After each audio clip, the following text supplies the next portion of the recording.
Pessoal, bom dia, tudo bem? Sejam bem-vindos ao canal Daniel Lopes, é sempre um prazer e uma honra contar com a sua audiência. Um recadinho rápido aqui, hoje eu vou liberar a quarta aula do curso exclusivo para membros aqui do canal, os controladores do mundo. Então você, clicando aqui embaixo, primeiro link na descrição, você tem acesso a esse curso. Você vai pagar um valor de R$11 ali, vai ter acesso a um monte de cursos aqui que eu estou começando a liberar essa semana. Esse é apenas o primeiro, ok? Fica a dica aí.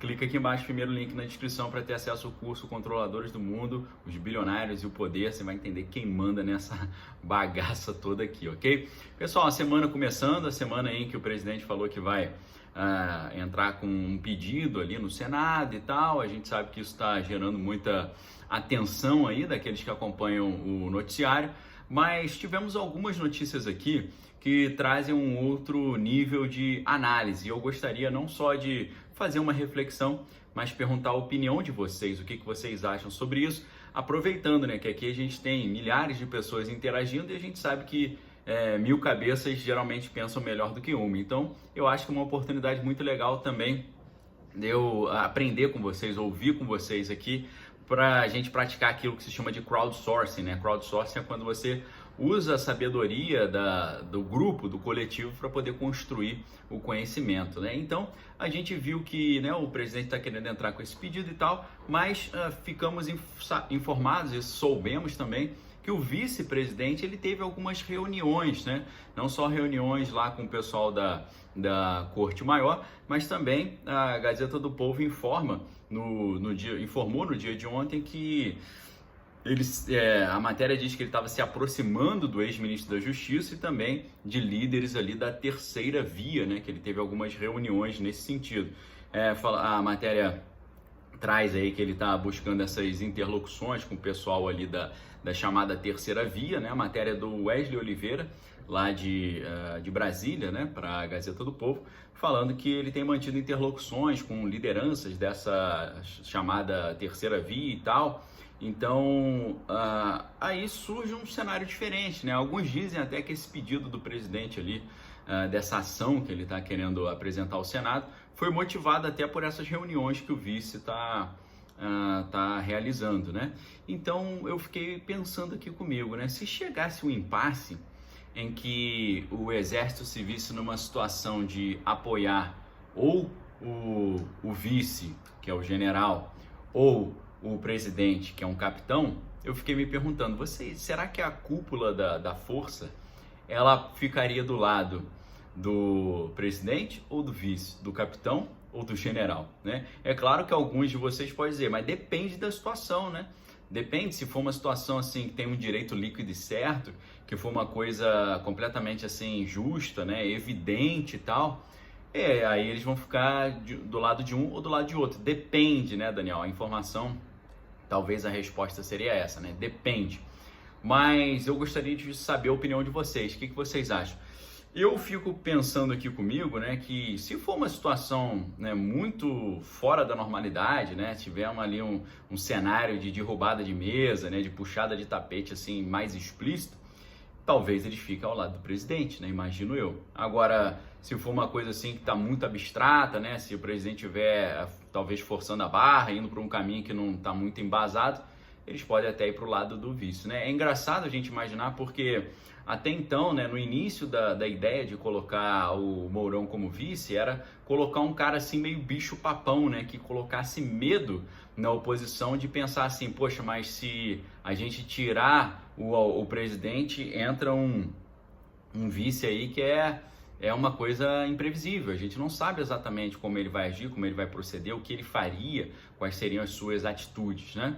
Então funcionava ali como uma espécie de apólice de seguro contra o impeachment, né? Então numa semana que passou como essa, que a gente viu até o prefeito do Rio falando que ele não é a favor do impeachment, ele é a favor da estabilidade, ele diz que o presidente, se for ser retirado, precisa ser retirado pelas urnas e não por um processo político e tal, para ter mais legitimidade. Então, numa semana assim que a gente viu importantes líderes nacionais falando que são contra a ideia de impeachment, começa agora essa história de que existe uma possibilidade, né? O presidente está com essa preocupação, né? O noticiário tem dito isso, que o presidente ficou preocupado com essas reuniões que o vice fez e por isso ele teve essa ideia de entrar com esse pedido lá no Senado. Será que foi isso? Não sei, né? Será que as forças de defesa ficariam de um lado ou do outro? É difícil saber. Eu acho que vai depender da situação. Se for uma situação, independente de um ser capitão ou o outro ser general, eu creio que se for uma coisa assim de direito líquido e certo, eles ficariam do lado do presidente. Imagino eu, posso estar errado, né? Às vezes a gente está delirando aqui, mas eu acho que vai por esse caminho. Agora, como não poderia deixar de ser, temos ali muitas notícias interessantes, né? Nós sabemos que o Brasil, infelizmente, é um país sofrido, é um país que tem enormes obstáculos econômicos, sociais e tal, mas eu tenho falado aqui para vocês também no canal Daniel Lopes que o Brasil é considerado por muitos especialistas internacionais como uma superpotência em potencial. É um país que tem tudo para ser uma grande potência internacional por causa das suas enormes características positivas, dimensão continental, mercado interno gigante, mais de 200 milhões de habitantes, um país, um território que é ocupado na sua totalidade, né? Ele pode ser habitado em quase a sua totalidade, ele não tem grandes assim desertos, não tem muito frio, tem um clima ameno, tem ali riquezas naturais, tem super biodiversidade, né? O Brasil é considerado por muitos especialistas o único país super diverso do mundo, porque ele tem uma múltipla diversidade.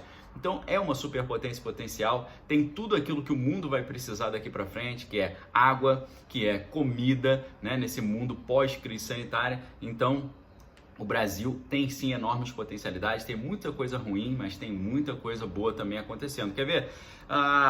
São Paulo, a partir de amanhã, vai ter 100% de ocupação no comércio. Olha que maravilha. Isso vai valer para restaurantes, salões de beleza, academia e atividades culturais. Retorno à normalidade, não só tendo essa liberação da capacidade de ocupação, né? Não tem mais aquele limite de 60% de capacidade, 80% de capacidade, né? Agora pode ser totalmente ocupado, mas além disso também tem a liberação do horário de funcionamento, né? Antes só podia funcionar 6 horas por dia, depois 8 horas, né? Depois pode funcionar até as 10, até as 11, agora já vai liberar. Então isso é muito bom e isso faz com que a gente veja matérias como essa aqui do Jacílio Saraiva lá no Valor Econômico, falando que pesquisas apontam que o apetite pela contratação está forte em 2021, né? Levantamento mostrou que 60% das organizações deve recrutar. Olha que interessantíssima matéria agora do último dia 12, né? 28% adotaram o conceito de trabalho de qualquer lugar, 23% aderiram à contratação virtual de alguém em outro país, olha que maravilha, 60% das empresas pretendem contratar. Essa pesquisa foi feita pela consultoria PwC Brasil e foi obtida exclusivamente lá pelo Valor Econômico, tá? Lembrando que todas as matérias citadas aqui nos nossos vídeos eu deixo os links aqui embaixo no primeiro comentário fixado. Então olha que maravilha, as coisas voltando e nós sabemos, já tenho falado aqui sempre, né, o que vai definir no ano que vem o pleito do ano que vem, né, tirando a questão das maquininhas, o que vai definir o pleito do ano que vem é recuperação econômica, situação financeira, emprego e superação da crise sanitária. Isso a gente está vendo, graças a Deus. A gente tem uma matéria da Gazeta do Povo também muito interessante, do Vandré Kramer, matéria agora do dia 15/8, extremamente interessante. O título da matéria é Os estados que mais crescem com a retomada da economia. Aí você pensa, os estados que mais crescem, né? Sudeste. A gente tem lá Rio de Janeiro, São Paulo, né, Espírito Santo, né, ou então região sul. Nada disso. É muito legal, é muito surpreendente os estados que mais crescem.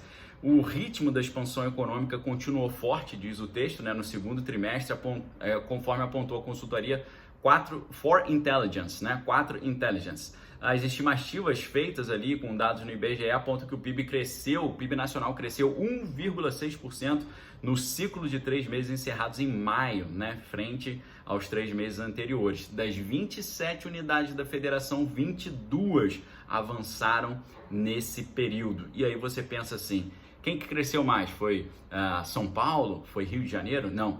Foram estados do Norte e do Centro-Oeste. As 5 unidades da federação que mais cresceram nessa comparação são dessas regiões. Tocantins e Mato Grosso com alta de 6% são os estados com maior crescimento e na sequência vem o estado do Amazonas com 5,4% de crescimento. Olha que maravilha, né? A vida voltando ao normal, as contratações e por aí vai. Além disso, não é só nessa parte que a gente vê a melhora. As pequenas indústrias têm evolução positiva para o segundo trimestre, segundo o levantamento do CNI, que é a Confederação Nacional da Indústria, né? A CNI fez um levantamento mostrando que o índice de desempenho aponta que as atividades estão mais fortes nas pequenas indústrias. E nós sabemos que são as pequenas empresas e as microempresas que mais contratam no Brasil. 70% das carteiras assinadas são dessas pequenas e médias empresas. Além disso, o IBRE projeta aumento real de 36,6% na arrecadação. A prévia mostra que a receita tributária de 171,5 bilhões nesse mês, de desempenho futuro ali ainda é incerto. Matéria extremamente interessante também aqui do FGV IBRE, que é da Fundação Getúlio Vargas. A arrecadação aumentando é um sinal de que a economia está produzindo mais, por isso mais impostos, né? Agora, saque do auxílio emergencial já é liberado para nascidos de outubro. Isso é uma injeção de dinheiro no setor privado, né? O que é muito positivo também. E além disso, uma notícia extremamente interessante, né? A FGTS vai distribuir parte do lucro de 8,5 bilhões até o fim de agosto, né? O saque emergencial terá valor de até um salário mínimo e é permitido apenas em casos específicos. É uma matéria muito interessante aqui do dia 11. Isso significa, sabe o quê? Quase 10 bilhões de reais entregues à população, e isso vai entrar em circulação, vai gerar aumento de venda, aumento de contratação, queda do desemprego, graças a Deus. Brasil, com relação à crise sanitária, superação da crise sanitária, o Brasil já tem 54% da população imunizada, pelo menos com a primeira unidade do imunizante, tá certo? Aqueles que receberam as 2 unidades ou que já receberam aquela unidade única, já são quase 50 milhões de brasileiros, compondo aí 23,39%. Sabemos, através de matérias que eu trouxe para vocês aqui, que o Brasil já passou os Estados Unidos em porcentagem da população imunizada com a primeira unidade. O Rio ontem aplicou 98 mil unidades, aí bateu recorde de imunização num único dia, tá? Então o negócio está avançando e a cidade de São Paulo, por exemplo, está se aproximando de 99% dos adultos, pelo menos com a primeira unidade do imunizante, tá certo? Isso aí protege também a população quanto a essa nova versão aí do agente causador, que tem trazido algumas preocupações, tá bom, pessoal? Então são essas notícias de hoje. Me diz aí o que você acha. Se chegar a um impasse ali das forças de defesa terem ficado do lado do presidente ou do lado do vice, do lado de quem você acha que eles ficam? Eu acho que vai depender da situação, mas eu quero ouvir sua opinião também, tá certo? Lembrando aqui que, se tornando membro do canal, primeiro link aqui embaixo na descrição do vídeo, você vai ter acesso aos cursos exclusivos aí. O curso atual que eu estou liberando, a 4ª aula hoje, é Os Controladores do Mundo dos Bilionários, e o poder vai abrir a sua mente, eu não tenho dúvida, ok? Forte abraço para vocês, fique com Deus, examine todas as coisas, retém que é bom, a gente se vê em breve com mais conteúdo exclusivo aqui no canal Daniel Lopes, e me sigam no Instagram tem colocado ali notícias em tempo real, ok? O link do Instagram também está aqui embaixo. Um abraço a todos, fique com Deus, valeu!